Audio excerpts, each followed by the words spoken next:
This is the weekend kickoff with me, Mike Schwartz. And me, Patrick Reynolds. Patrick, how are you doing? I'm much better today, my friend. Oh, that's good. You were feeling a little under the weather. I got to say, I got a touch of bronchitis. Yeah. And I went to see Dr. Shannon. Dr. Shannon, Doctora a former Shannon. Yeah. friend of the show, Friend of the show. guest. Yes. And, I can't say enough how much I like the medical care here. Oh, I mean, yes. it's not a one-size-fits-all. It's Sure. not perfect for everybody. But for your, by and large, for your day-to-day ailments or whatever, Right. it reminds me of when I went to the doctor when I was a kid, growing up in the 60s. How so, Patrick? You don't need an appointment. You walk in. Oh, that's true. You give them your name. They have a little information on you, and then you see the doctor, and it's $20. And you know what I love about the medical care here, which goes in line with what you just said, is that doctors know who you are. I know. And they take their time. Yeah. I remember back in the States, I got so fed up with my doctors because the guy wouldn't even look at me. Yeah. He's looking at a chart. He's just looking at the blood test results. Yeah. And you're just like another peg in the... If I had the same ailment back in the States, I would call my doctor, whom I've never actually met, by the way. Right. I only got to see his physician's assistant. And they would say, okay, we can get you in next Friday. Yeah. Well, I'll either be dead or cured by then. Right. Right. I can't just walk in same day. Right. So I love it. I love this. That's one of the things that I love here in Boquete too, is seeing the doctor, and I'm thankful that I haven't had to that much. But Dr. Gomez, again, another excellent guy doctor that I love. He absolutely. When I got at the Tuesday market, I took the blood pressure thing, and Barbara Elizabeth said my pressure was really high. I went right away. She said, "Go right away. You have to go right now to the doctor." Yeah. And sure enough, he kept me there for a couple hours, gave me some pill to lower my blood pressure, and made me the physical specimen I am right now. Wow! So you're ready for that decathlon? Yeah. Speaking of which, you know what I'm doing? What are you doing? I'm going to the beach. When? Me. Yeah. When are you going? Right after the show, I'm headed to the beach. And, of course, because of my, frail condition, I have a nurse, a personal nurse that's going with me. Excellent. You're going to work on your tan a little, get some sea air? Is that what you do? Yeah, no, I wasn't planning any of that. I was just planning on looking at... after the sunset, maybe coming out, kind of like a Dracula. Ooh, okay. But anyway, let's get to our first guest, who's been sitting here so patiently and quietly, and he's a wonderful addition to the community. Absolutely. Here. And he's not only a musician, which I know. He's the premier chocolatier. Is that how you say it? Yes, Let's have a big weekend kickoff welcome for Barish. Hello. Nice to be here. Yeah. Hey, Barish. Hey, thanks for coming on, man. Yep. How you doing? I'm good. Yeah. Another lovely day in Boquete. Yeah. You can say that again. We want to start off with where you're from, how you got here, how long you've been here, all those little fun details. Yeah. Okay, well, I myself am Turkish by birth, and I was raised partially in Turkey and partially in the States. Mm-hmm. My wife, Nina, whom a lot of you probably know, she's from the States, and, we used to live in Istanbul. Right. Oh, wow, that's exotic. A while ago. Yeah. Oh, we've been in Boquete for 9 years now, almost 10 years. Wow. And so it was that long ago. Wow. And, we're both kind of wanderlusty sort of people, I think. We can't seem to really stay put anywhere. And so we had been in Istanbul for 10 years already, so I think that was a big factor. Okay. And then also just politically and economically, my country was kind of Having some troubles. Thank you, Okay. Patrick, for Some difficulties. I think all our countries, I know. all our countries are having phrasing trouble. that. Did you move to diplomatically. Boquete from Istanbul? And then we did. Yeah. Well, initially we were in Las Lajas for like a hot New York minute. Okay. Yeah. Very And, hot. it was just too hot literally down there, Uh-huh. and there wasn't any kind of community. There wasn't really Right. anything. Well, what did you do in Istanbul? That's In my previous life, I worked in fashion. Really? I was an artist. I did sets and I did styling for people. Wow. And Oh, stuff like that. nice. So yeah. Nice. So it was a big shift, moving here. Indeed. Right. But we were kind of ready for it. We had a kid, and How did you choose Boquete? Or Panama I in gotta general. say, Or that's Panama. That's pretty random. I mean, it's really we knew we needed to get out of Istanbul, Yes. out of Turkey, and we didn't want to go to the States, and so we were just kind of like staring at the globe, spinning it around, playing, pin the tail yeah? on the donkey, basically. Oh, wow. Until some friends of ours, a lot of people were leaving Istanbul at that time. Right. And so some friends of ours had bought some land in Las Lajas and moved out there. And the next time they came to visit, they were like, dude, you don't even need to like think about Yeah. where your next stop is. Like, Panama's awesome. Oh, Everybody how speaks cool. English. Back then, if you guys, well, you might recall, immigration, we came here like on a tourist visa. We Oh, didn't right, even have right. to do the Right. residency thing for the first few years. We just would skip over. Sure. the Yeah, customs yeah. yeah. Do the back. border hop. And so We that did kind of that. thing was easy, the exchange rate, la la la. Right, It was right. just, and as we found, it's a very welcoming kind of culture here. The people, Sure. the locals, are very friendly. So is your friend very- still here? they're still in Lajas. Oh, Yeah, a lot of cool, people know cool. them too. Probably that they're Thomas and Omar Okay. in Las Lajas. Okay, yeah. I don't know them personally, but I know They of them. come I and don't do know them. food there every now and Yeah. then. Omar brings food to the market. Oh, cool. Oh, nice. they do Any the other drive-up and Turkish stuff. people here? Like Not that I know. Oh, okay. I don't believe so. No. Well, it is. I mean, I know in Panama City, I know there's some. Sure. I- Yeah. there's but that's a good couple question because we families. have like micro expat communities from all over the There world. are, Right, yeah. You know, South Africa, There are, Canada, yeah. Right. You know, right. Germany. We have. Yeah. Los Angeles.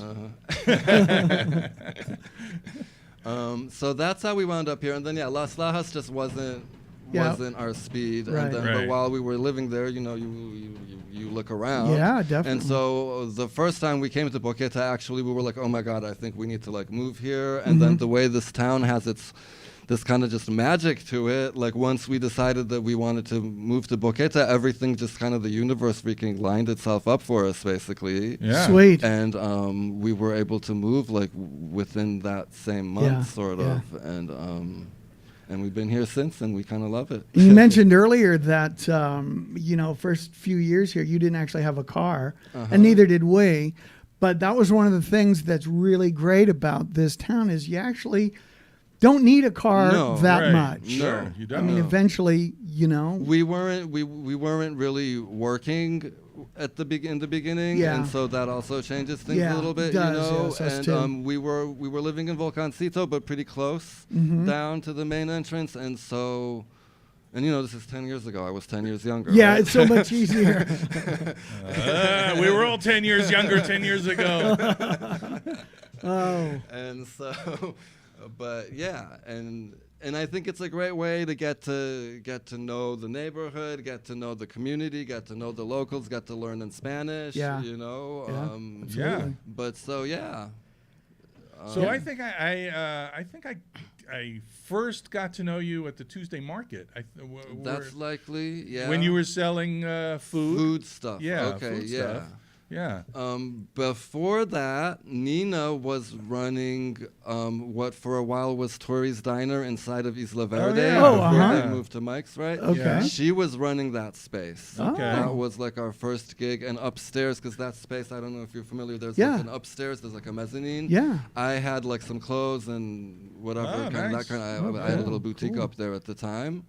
And And so that went on for a while, and then when that ended, we had a clientele. She had a clientele for her food, and we knew about the Tuesday market. And I think I had also been selling clothes or jewelry or something at the market for a while. Okay. So we already had a foot in at the BCP back then, and so then we just started selling the food at the market. Very cool. And then eventually, because I've always been a chocolate lover. Ever since I was a kid, I'm that little kid that like sneaks into your mom's cupboard and eats all the baking chocolate. And then when she goes, you're the one who stole out of my mom's cupboard. That's the not guy. out of your mom's, out of my Well, mom's. you said.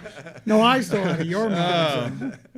But when we were moving to Panama, you do research on the country you're about to relocate to, so we knew that there's amazing cacao here from the get-go, and so we always had it kind of just in the back of our mind that we might get to doing something with chocolate, and so in the very beginning, Deborah was already at the market from the get-go, from when we first moved here. Our friend Deborah Gershon. And had a store also. And she did, yes. Yeah. And so Nina actually kind of found her and linked with her, and in the beginning, Deborah didn't really want anything to do with it, but Nina kind of got her to teach her a little bit in the beginning, and one day she came home with like a bag full of like truffles and bars and this and that, and it wasn't my birthday, but like it was better than my birthday, and I was like, yes, this is it, and that day I was ruined for any other chocolate, basically. All right. Wow. Yeah, I can see that.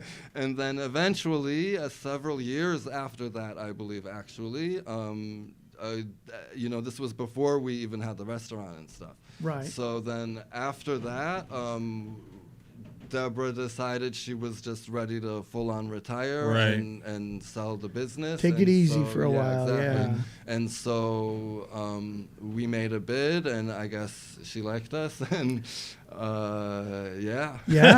The rest is chocolate history. Exactly. Chocolate history. Well, I got to say, a couple of weeks ago, our daughter and our grand twins were here, and for their birthday, we took them to Chalks, and Badesh taught them how to make chocolate. Yeah. But I mean, like right from the very beginning, I've never seen one of those cocoa pods before. Yeah, I had no idea what that looked like. Yeah. And it was fascinating. It was delicious, interesting, and it was a great learning experience. Yeah. And they absolutely adored it. I mean, they brought home a bag of chocolate goodies for their friends and stuff. I think. Do you have tours or anything like that? Yeah, indeed. We offer classes. Classes and tour. Wow, that's great. It's not like we don't call it a tour because it's not a farm. You're not like touring anything. It's really more of a class, and there is. Okay.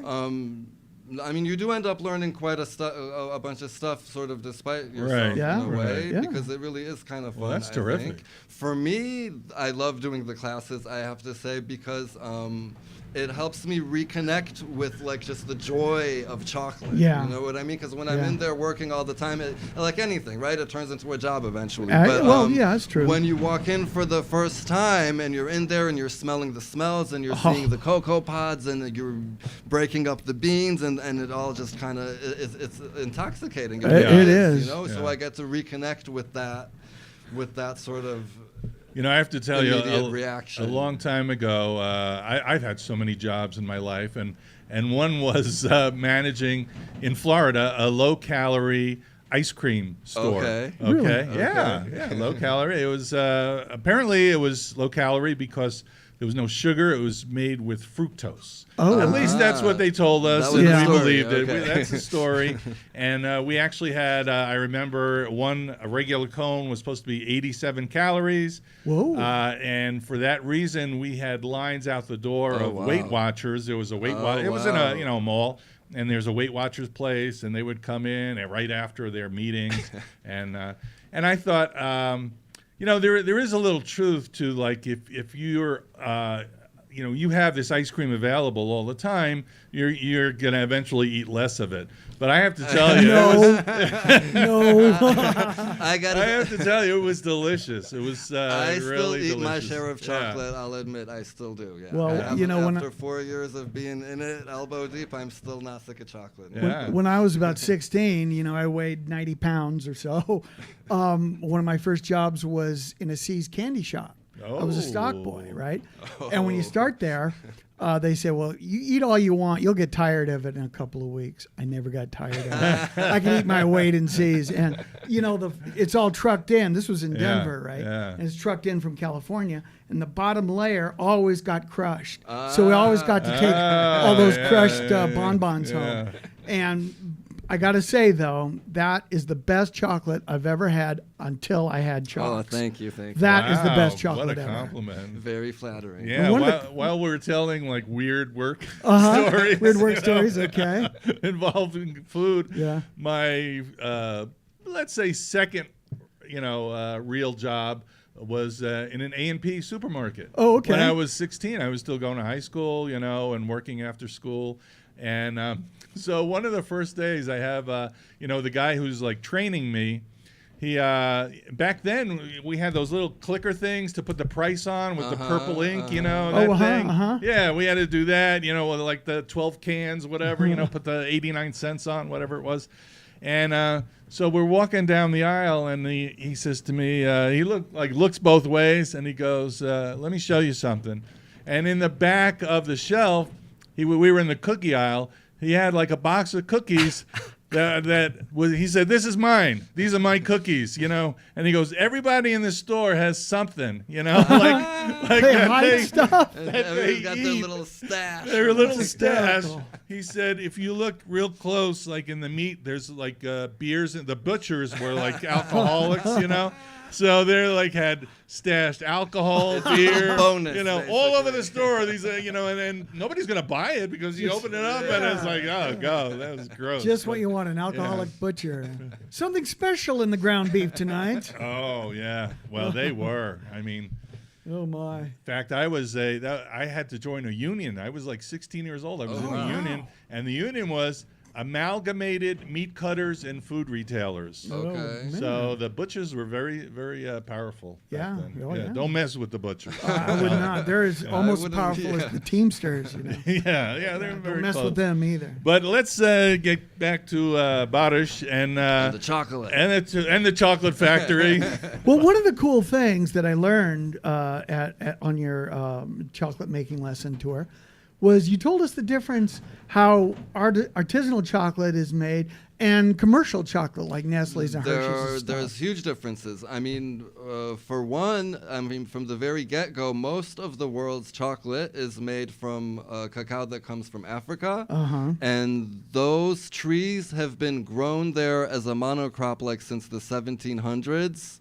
By Dutch, Belgian, whatever, French colonists. Right. And because of the monocropping, which is cacao in this way is similar to coffee. Okay. Where it doesn't like being monocropped. On the contrary, it likes permaculture. It likes having other plants around, both for shade and to feed the roots. Okay. And so in Africa, those trees have basically turned into like a different strain that doesn't taste very good at all. And so they have to overprocess it in order for it to taste not super nasty, basically. Okay. And so when you overprocess it, you're also getting rid of all the good stuff that's in the chocolate. That chocolate's, supposedly good for you. Okay. Well, not the really commercial chocolate because they've over toasted it, they've over this, that, and so it's got none left in it. Wow. But when you're looking at the kind of chocolate we're dealing with, even before the processing, we start with what they call the criollo, which they say criollo to just kind of mean local here in a way. Okay. But that's what you have really from Ecuador up almost till Mexico. And it's just a different, if that's cacao, this shouldn't be called cacao. I see. It's just a like higher a whole quality. different. It's a very Whole high, different much higher quality. Yeah. It tastes different. It looks different. Like anybody can tell the difference. You don't have to have a special palate. No, you or really whatever. don't. Anybody can tell the difference. You can It's tell it that immediately, yeah. Huge. And then, of course, when we're working with beans that are this delicious, you don't have to overcook it. You don't have to overdo anything to it. And so it retains all the good for you chemicals, basically. And so not only does it taste much better, and you don't have to add vanilla flavor and orange flavor and this, that, and the other. It's just what it is. Yeah. And Well, it's yeah, good for let's you. just say that if somebody is interested in taking one of your classes, they can maybe we can post something on the Weekend Kickoff page on Facebook. That would so be they can great. take that. We'll put a link to you. Let's change gears a little now Okay. because we're going to be running out of time. But the second reason that I interacted with you was through music. Yes, And, indeed. I heard about this guy. I didn't really put it together at first, but I heard about this guy who plays this weird clarinet thing, and then it pointed to you, and then we eventually got to play together in a BCP show. Yes, yeah, we did. for belly dancers because you play. I played with Soroya. Soroya, Yeah. and you can play that. I don't know what to call it other than the belly dancing music. Yeah. Yep, that's what I call Yeah. it. Okay. And from the Middle East, and has that really authentic sound. And I know that you played with another bandmate of mine, James, in Hot Club Boquete. Yes, that So was you brilliant. played- And we're continuing his legacy. The Hot Club de Oh, cool. Boquete continues to play. All right. Daniel, who was the other guitarist, he's Right. kind of in charge. Oh, cool. Oh, good. Good. We've been playing at Selena's, actually. We had a Great. gig this past Sunday. We had a gig the month before, and supposedly we have a couple or a few gigs coming up in May, actually. Oh, cool. It's Daniel Caballero on guitar, myself on clarinet. We have sometimes a sax player, and then cool. there's bass and drums. Uh-huh. And so, it's like a full jazz band, and we play, a lot of standards, but a lot of kind of upbeat. Like, we don't do any ballads. It's all Right. very jazzy, and it's all very kind of upbeat. And we should tell people that it's stems from the music of Django Reinhardt. Yes, Back exactly. Very maybe cool. even in the 20s, 20s, 30s. 30s, Yeah. 40s, yeah. Yeah. The sort of French invasions. Right, Yeah, so, yeah. right. Oh, I love Django Reinhardt. Mix with his gypsy roots, Right. and hence the kind of very upbeat sort of feel, but also just the feel of the times. I think in the 20s and 30s, Yeah. the flappers and like all of that. Sure, It's just this sure. pre-bebop. It's before jazz got all complicated. It's kind of much Right. more a sort of popular kind of jazz. Yeah, straight ahead, easier maybe. easier to. And I think it's great to have like a different option, Yeah, because there's a lot of rock. Boquete. There's a Yeah, lot of so there is a blues, lot of there's rock. a lot of, Yeah. and I think it is nice just to have A little different variety. flavor. Yeah, Yeah, absolutely. It's and then we do the way we've been doing the gigs at Selena. The first set, the band has been playing, and then the second set we invite musicians to come in. The first time we did it, James was here in town Right. visiting actually, Right. and Mr. Fred came up. Okay. Tim Connolly Oh, came cool. up. Oh, okay. Frank came up. Oh, I'm sorry if nice. I'm Yeah. skipping anybody, but it was and it's a freaking full house in there. It gets Oh, man, it sounded like the jam-packed Boquete in there. All Stars kind of. It kind of you know? was. It kind of is. Yeah, the G- Django Reinhardt Gabo- All Stars. I know, huh? Gabo came up on drums. Oh, cool. Last week there was this amazing keyboard player from David who came up. I forget his name. So yeah, it's fun. It's fun. You guys should come out. Absolutely, Yeah, man. yeah. Next time you're gigging there, give us a shout. Uh-huh. Yeah, That let stuff, us know. Danny's posted Put it that on the, he does. I the don't- hot not co- sure I saw it on the- stuff. And on then the music calendar. your next Yeah, guest, Kevin, actually has a kind of he'll Right, talk a more list, about it. But yes. so we're gonna try to get on that as well. Yeah. But Put it on the Boquete music Yes. calendar. That you should do Exactly. for every gig that for you every have. gig, yes. Yeah, Yeah. absolutely, man. Yeah. Yeah. Oh, okay. Wait. One more. I got to go back to the chocolate for just a Okay. moment because, He can't It's leave the irresistible. chocolate. well, you solved a mystery, a lifelong mystery for me. I've never been able to figure out what the hell is white chocolate. What is that? So white chocolate is, yeah. as my wife says, it's not really chocolate, it's frosting. No, I'm just kidding. No, white chocolate is, it's basically just cocoa butter Okay. with milk powder and sugar. There's no actual cocoa beans in Okay. it. The cocoa content comes from the cocoa butter, Okay. which is pressed from the cocoa beans. It's all the fat Yeah. content which is It's in still- the beans. So it is a cacao product, but it's not chocolate Yeah. per se. It's misnamed say kind that. of. Well, I like my chocolate dark. Yeah. Like I So like do my I. chocolate. Yeah. And I don't know if I mentioned this. We started putting a square of dark chocolate into our oatmeal, and Oh, turns I into love chocolate it. oatmeal. I love it. Yeah. Yeah, That's Yeah. something yeah. do I got for that guests. tip from you. That's That's something I do, incredibly yeah. delicious little It- life hack. It makes oatmeal palatable. Yeah. Wow. All right. So we've heard the entire Barish story. Thank you so much for My coming pleasure. Thank today. you. And we look forward to seeing you playing music and invite people to go. Get some chocolate at Chalk's. You're still at the. Are you at the market still? I am. Yeah. You Every are. Tuesday we're at the Tuesday market. Tuesday market. market. You can pick up your chocolate. Yeah. You can sign up for a class. Yeah. You could maybe learn how to play the the Turkish clarinet. Is that an oboe or a? It's a clarinet. It's a clarinet. It's Okay. a Turkish clarinet. Okay. Yeah. It's It sounds so authentic because it is just a Yeah. last minute little. Yeah. Let me insert. Sure. It's an instrument that's made traditionally by gypsies in Turkey. Oh. And there's actually only 2 guys left that make it. Wow. And so it's kind of a dying instrument. The last time I was back home, I had a very hard time. It took me wow. the 2 months that I was there, Wow. searching from store to store, to guy to finally find. Wow, one. it's a shame Wow. that those things It will. really is, because most clarinets are in B flat Yes. or Right. maybe in E flat Yeah. or whatever, or A flat or whatever. This is in G. Oh. And it's kind of micro-tuned, Yeah. so that you're able to get those micro-tunes that you need for a lot of Middle Eastern music. Wow. And then another thing is the body is metal. It's not wood. Right. And so it's not a woodworker's job, it's a metal worker's Right. job. Oh, Kind of interesting. like a flute or. Yeah. It's not silk. I think it's like a copper brass based sort of Right, metal, right. even Yeah. though it's shiny looking. Yeah. That's just the surface. It's really a brass, and that affects the sound. It has a brassier kind of sound. Sure, yeah. Yeah. Yeah. I look forward to coming. All and hearing right. it. Okay. Barish, thank Thanks you. for having me. Thank you you. for joining us Bye-bye. on the weekend kickoff. And let's remind everybody that if you're looking for a snack, you're looking for a meal, A delicious treat. delicious treat.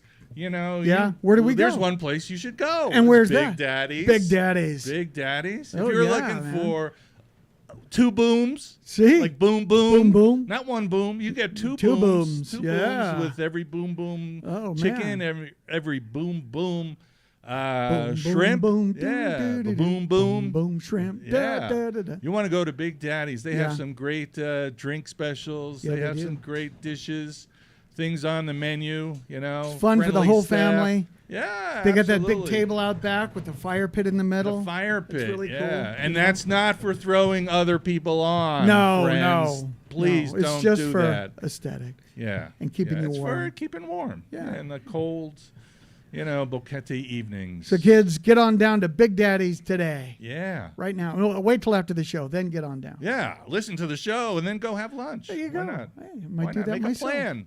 Yeah. The Big Daddy's plan. The Big Daddy. Yeah. Okay. All right. Well, we have another Big Daddy with What's us up right now next? in the studio. Kevin Fisher. Let's welcome Hey, him Kevin. to the weekend kickoff. Kevin, you are taking on the impossible dream, the impossible job. Yeah, Tell what's everyone. that? Well, let's find out the Kevin Fisher story first. Where you're from, how long you've been here. That's what we do with everybody. So, Well, I grew up in West Virginia. Okay. Then bounced around, lived in Scotland, lived in Scotland. Colorado, lived in California, and then eventually settled in the Pacific Northwest for about 30 years Wow. outside of Seattle on a place called Bainbridge Island, which Oh, is okay. just Oh, cool. Yeah. a spectacular place. yeah. I know of that. And then it was time to leave the States. So I've been here about 15 years. Oh, man. And What made you choose Boquete? It was really serendipity. I'd actually moved to Costa Rica and figured out, okay, this isn't it. And my wife at the time got on the internet, started researching, found this place called Boquete. Yeah. It Yeah. sounded interesting. It was relatively close to the Costa Rican border, so it wouldn't take Right. long to get there.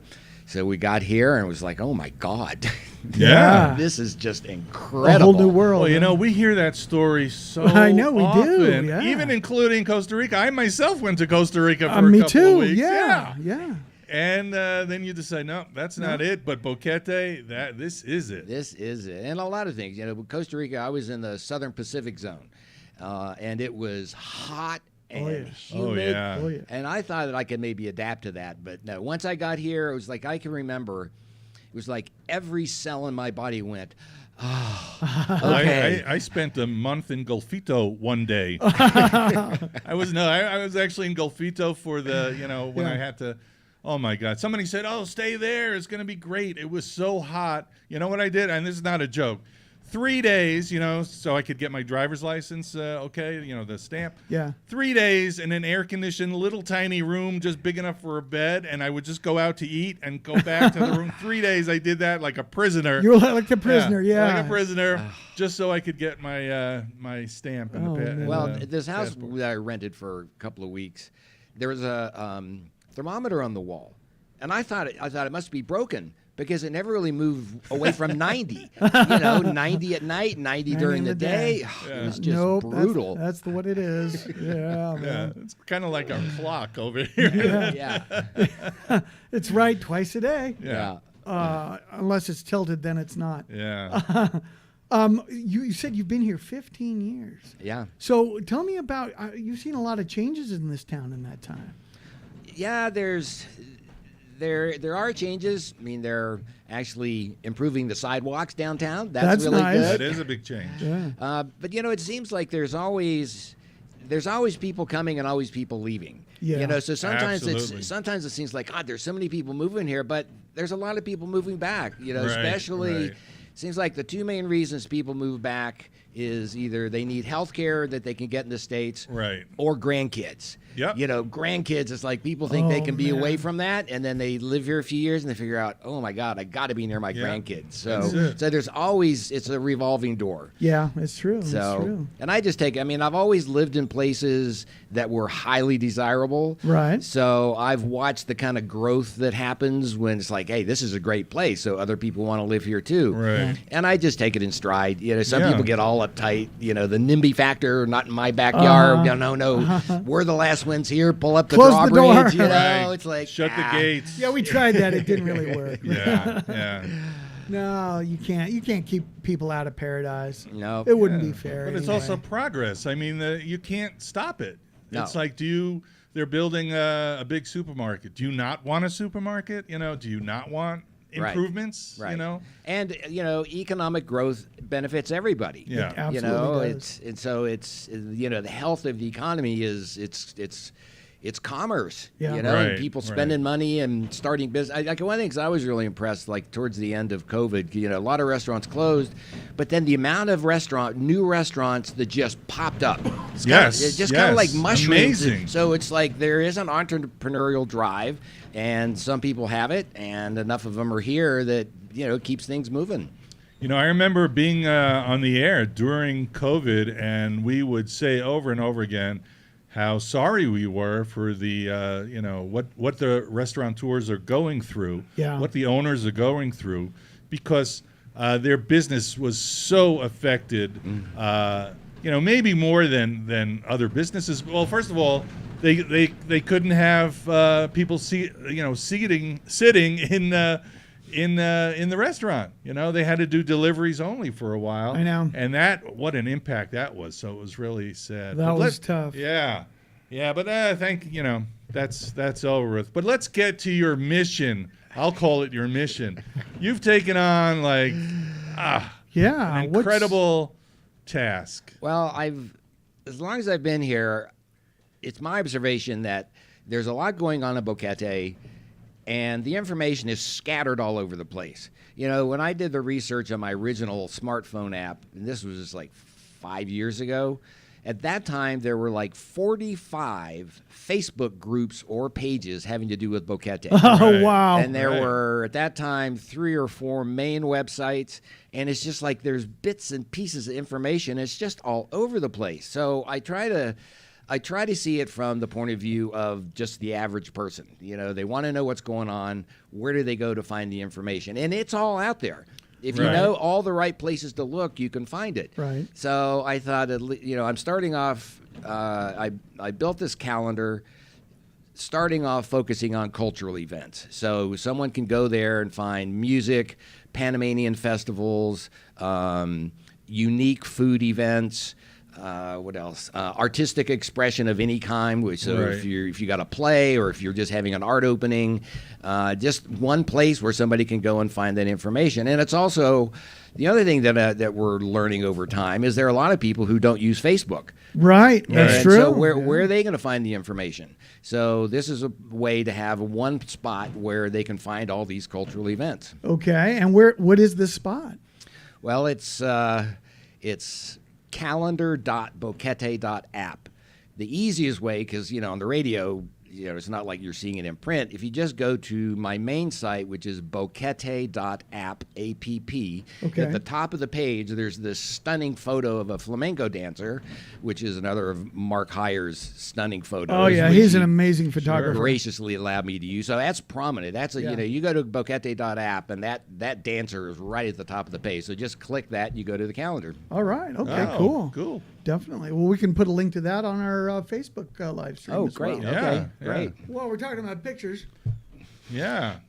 So I was telling Kevin that I had a specific need to start the Boquete music calendar, because when I started playing music here, everybody would ask me about what else is going on musically in town, and I don't know. I'm not the musical expert of Boquete. I don't know. But so I had this idea to start, and we have over 1,800 people, I think, now as members, Wow. which is a lot. That is nice. And we encourage every band or venue to post whatever they have going on, and even musicians who just want to meet other musicians or sell gear or do whatever. As long as it's music related, I'm fine with it. I'm not fine with all these people. We get the people posting like hardware ads or something like that. It's like, hey man, it's just for music. But so I'm happy to do that, and that's why we have like a mutual interest. I'm so happy that Kevin is promoting all kind of cultural events, and but you're also dealing with like restaurants and things like that too, aren't you? Well, on my main site, the Boquete app, it's a full website about Boquete. Okay. All the charities are on there, restaurants, personal services like translators and personal assistants and cool. Drivers. Taxi drivers are on there. People, and that's something that people ask a lot. That's one of the things I hear. I see the most people asking about, or I need a driver or a taxi, or somebody show me around, kind of a thing. I mean, that's a great one-stop shopping website. I like that. Yeah. And I still have a lot to do. It's like the amount of time it takes to build all these pages and keep up with it. And I mean, I've fallen down on the job. I mean, I haven't added all the new restaurants. So that's just like, I can understand that. But I got just enamored with this idea of this calendar. So like right now, all my spare time is building this calendar and rebuilding it. I mean, I've had to build it 3 times because the platforms I was using weren't okay. So it's like the amount of hours is just ridiculous. Yeah. So are you getting feedback from people that use the calendar? Yeah, they like it because it's it's like, and the other thing is people consume information in different ways. Right. Like on your Facebook group, Rick does a phenomenal job with that list. So some people can consume information that way. It's like here, line by line, here's where it is. On mine, it's a little different because if you click on the event, you see the poster. Okay. And there's a link to a map. Oh, I like for that. people to find it. Yeah. So it's just a different way to access the same information. It just gives people more options and more choices. Well, I want to thank Rick again. The list, which is on Boquete Music Calendar, lists all the live music events for the week. So and it has where and when and who, and I think it's a great asset to Boquete. And not to take away from what you're doing, because you have a more detailed. When you click on something, you'll get pictures maybe, or a little more detailed. But they're both helping people find musical events or cultural events in Boquete. And which one is of the things goal. that's coming, because The calendar platform I'm using is going through major upgrades. And so there's certain things I'm waiting until the new version is ready. Right. But eventually I'll be able to offer, people can click a button to buy a ticket. Or cool. click a button to make a reservation. I know, like at Boquete Brewing Company, I always see he puts in there, call this number to make a reservation. Right. But from a consumer's point of view, that's like you got to pick up your phone, and then you got to call, and then does somebody answer the phone? But if there's a little thing that's not selling it, buying a ticket, just book now, make a reservation. They can click there, fill out a little form, name, phone number, and number of people coming, and hit send. So it's like integrated into their experience of they find the event, and then they can just make a reservation. So all that's coming in the near future. And I feel like people today are less likely to actually make a call like that. I think we use our phones for just about everything but actual phone calls. Yeah. But when you do it like your way, go in and click the link and go through that. It's something kind of almost tangible that you can keep, rather than a phone call that's just. Well, and it's what did he say? It's like it's instantaneous. Yeah. You made your reservation, whereas, like I said, you may call. The person whose number that is, they may be busy right then. They may not answer the call. So now you got to call back or whatever, and it's just less, it's less certain. But if you just book your ticket, you're done, and you move on with your day. Yeah. It's so funny. I am certainly not Mr. Technology, but I applaud all these innovations using technology. But I'm still amazed at how some places have fallen behind the times. I'm not going to mention the place, but talking about going to the beach, and there's a place that doesn't take credit cards. It's like cash only, baby. It's like, are you? It's like somebody I know used to say it's 2023. It's like 2023, and some people are so far gone, like in the past. I mean, it's. And that is one thing that's changed a lot just since we've been here 7 years now. And at first, there were a lot of places that were only cash, But now most places take cards. Yeah. That's I don't even mind, if it's like a little. Most places should take cards, but if you're going to like a hotel or something like that, where it's not $20, you have to carry a sizable amount of cash. I like using cash, but in a restaurant or something like that, leaving a tip, I don't know. I'm like old-fashioned that way, And always bring cash as a backup in case our card reader's not working. Yeah, because that does happen. That does happen too. Another thing I'm fascinated by are the number of restaurants that they'll make this beautiful poster, and they'll put it on Boquete Community Group or wherever. And they don't give the location. There's nothing. There is not a single detail on that poster about where they're located. And they'll always have this very friendly thing. We are waiting for you. Waiting for us. Where are you? Where are you? I've had that exact reaction. Like, where are you? Like, I'm like salivating. I'm looking at the picture of food or something. I want it. Where are you though? It doesn't. And I've seen people post from restaurants that are not even in Cherokee. I've seen a couple of things that are like, oh my God, it looks incredible. Well, it's in Los Lajas or somewhere, Yeah. That's a thing. It's interesting. And sometimes the other thing to that aspect is, and some of the bigger companies, the bigger stores, hardware, whatever, you go to their website and there's nothing on it. It's just, hello, this is our website, sort of, It doesn't give you any information at all. Yeah. Well, some people really use the technology in the right way. Some people just do not. But you mentioned they're like, how many, 45 or something, Boquete that Facebook was like pages. 5 years ago. Yeah. I bet you more today, now. I bet you there's at least 100. I see people will go on these, on the Facebook page, and ask a question, and they'll get 100 different answers, and some of them are the exact opposite. And I think it's confusing. It is. I mean, that was one of when I first.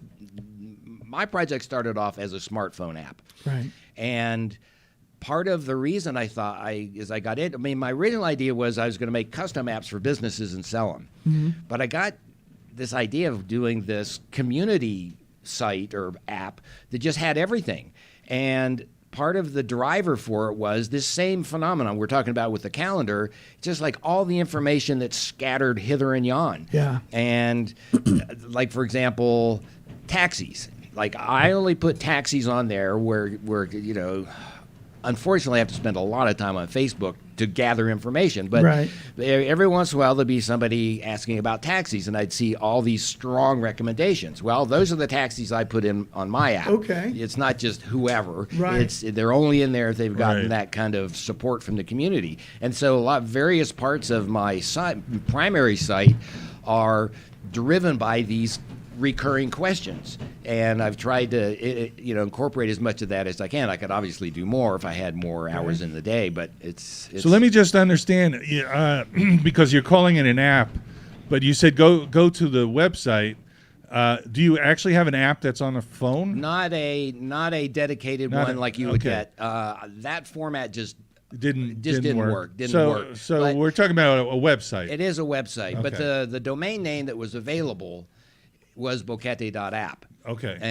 Boquete.com technically was available, but whoever bought it Okay, was so you reselling it for like $10,000. So you want to look for boquete.app Right. for the calendar. Yeah, that's the Okay. easiest. Or unless somebody's got a great memory, it's a subdomain, so it's calendar.boquete.app. But if they just go to boquete.app, Yeah. click on the flamenco dancer. We got to make you're it in. easy for people, Kevin. I'm not Exactly. going to remember all your little. Exactly. Yeah. Exactly. Yeah. Make it easy. But the other thing is the structure of the website is very simple.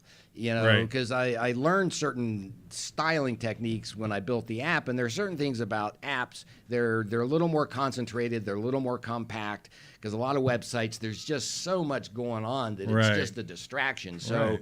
the simplicity of it is more like a smartphone app. And one of the things I also figured out with modern website design, then this wasn't always true. They've done a really good job of optimizing it for mobile. So it looks one way when you're looking on a full-size screen, but then you pick it up on your phone, it almost looks like it was designed for a phone. So that those little things have kind of obviated the need for a smartphone app. And then dealing with apps, you're dealing with the Google Play or the Apple Store, and all of that is just yeah.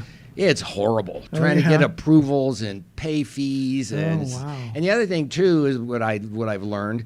A lot of people delete app if they, it's like not everybody has gigantic memory, Right. So they're Right. going through their phone and trying to free up some memory, and it's like, well, I don't use this app, and so Yeah. they delete it. Yeah. Absolutely. Well, all I know is that if anybody can have a problem with technology, it'll be me. So I have problems every single day, and I'm not kidding. I was watching a YouTube movie. Actually, it was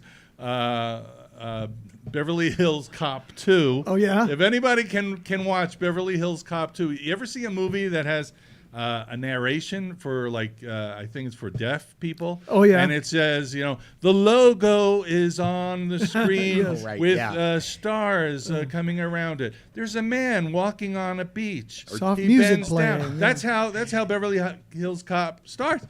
So I said, I've You can got to turn be that able off. to turn it off. Yeah. You cannot turn it off. I'm telling you, you cannot turn it off. Oh, wow. And I've tried for like an hour. First of all, there's a thing in Beverly Hills Cop 2, I'm playing it, and it says narration, like English narration or Japanese narration. Oh. And you can choose one Or of the the other? two. You cannot delete it, though. You cannot choose none. Oh, There's no man. none. It's like one of the two. And then I started looking, everybody tells me, just Google the solution. So I Google it, and it tells me, go into settings and turn this off and I turn all those things off, or I can't find them or whatever. And I go back to the movie. You're seeing a logo with star, the narration is still there. I turn the TV off for like 5 minutes. I turn it. I can't get rid of this It's still narration. there. Actually, the Japanese might be better because it's interesting looking characters as Yeah, there you opposed go. to. It's a narration. It's a voice. Oh, it's a voice. Oh, it's a voice. Yeah, it's a wow. voice. That I did I'm not. sorry. It's, Oh, it's I not thought it was- subtitles. oh, not okay. subtitles. I thought it It's was actual oh. narration, and it's so annoying. Yeah. I can't watch the movie with it. And I turn on hundreds of other YouTube movies, and I've never seen it before. And I've tried to look for another version, and I can't find another version of Hollywood. I mean, Beverly Hills Cop 2.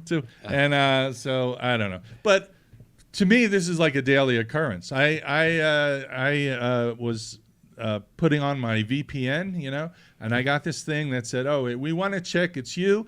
Put in your username and password." I put in my username and password. It goes, "No, that's not right. That's not you." I go, "It is me." I look, that's me. I don't know. So I write to them, and they go, "Well, here's a way you can change the password." I change the password. Everything's working. I have to log in again. Do the login again and everything. And then this thing pops up again. It's like, "Put in your username and password." And it goes, "No." I go, "It just said it was me." It just, every day I have a total freak out of technology. But I got to say, though, you do a good job with the graphics for our advertisements. Thank you. Yeah. Every time, whether it's like you come up with another beautiful, Oh, well, yeah. I'm teachable. I'm teachable. You can teach me to do a little thing. You're not a total loss. No, not a total loss. Oh, man. Kevin, I wanted to mention, though, you have a nickname. A lot of people know you as Sparky. Oh, yeah, Sparky. Yeah, why is that, Sparky? Well, it's a carryover from job sites where there's a lot of different trades. Okay. And people can't remember everybody's name. Right. So electricians are Sparky. The guy who runs the ducting, he's the Tin Man. Oh, okay. So it's just so instead of stumbling around, if a carpenter needs something from me, instead of trying to remember, and he just says, "Hey, Sparky, can you come look at this?" So it's just a shorthand for job sites. Yeah. And then when I got here and started doing electrical, I had to pick an email. So I thought, Sparky Boquete at Gmail. Oh. And the thing that's fun, people always smile when I tell them they can either call me Kevin or they can call me Sparky. When they hear Sparky, their eyes light up and they smile, and it's memorable. So that works. Well, I got to give you a thanks and a shout out because you wired up our theater tent for the BCP last season. Oh, that's right. Yes, that was interesting. And I'm hoping you might be available to do it again. Oh, of course. All right. Oh, wow. Course. Yeah. Well, I want to thank you for that because he hooked us up proper and made the bathrooms work as well because I don't know what they did for that. But first of all, they ran too small a gauge of an extension cord. Yeah, it was like a little home, one of those little white extension cords. Then it got plugged into a plug strip. Yeah. And the plug strip started tripping because there were too many loads. Yeah. So, we got it run all the way back hard. Yeah, you don't want too many loads in the bathroom. No. I can tell you that. On the plug strip. On the plug strip. Don't do it on the plug strip. What's the matter with you? Oh, man. Oh, that's amazing. And that's great. And I definitely thank you for that. You're welcome. My neighbors, you may know them. They're retired electricians as well, the Emersons. There's a lot of people in this community with a lot of different trades. Yeah. Like you, I had many jobs, vocations, and careers. I also dabbled I think we in were both carpenters. carpentry. Were you a carpenter? Yeah. And, we did house flipping, stuff like that.